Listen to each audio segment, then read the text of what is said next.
மத்திய அரசுக்கு செலுத்தப்படும் வரிகளில் இருந்து தமிழ்நாட்டிற்கு உரிய நிதி பகிர்வை உறுதி செய்ய தீர்மானம் சட்டப்பேரவையில் இன்று கொண்டு வரப்படுகிறது.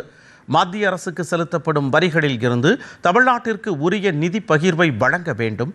மத்திய வரிகளின் பகிர்வுகளுக்கான வெளிப்படையான சமமான நடைமுறையை பின்பற்ற வேண்டும் என இந்த தீர்மானத்தில் வலியுறுத்தப்பட்டுள்ளன. மேலும் மக்கள் தொகை கட்டுப்பாடு மற்றும் மனிதவள மேம்பாட்டில் மாநிலங்கள் அடைந்துள்ள சாதனைகள் காரணமாக மத்திய வரிகளின் பகிர்வுக்கான அளவுகோல்கள் எந்த மாநிலத்தையும் பாதகமான நிலையில் வைக்காதவாறு அமைக்கப்பட வேண்டும். மாநிலத்தின் நியாயமான நிதி நலன்கள் பாதுகாக்கப்படுவதற்கான உரிய நடவடிக்கைகளை மேற்கொள்ள வேண்டும் என்பன போன்ற அம்சங்கள் இந்த தீர்மானத்தில் இடம்பெற்றுள்ளன.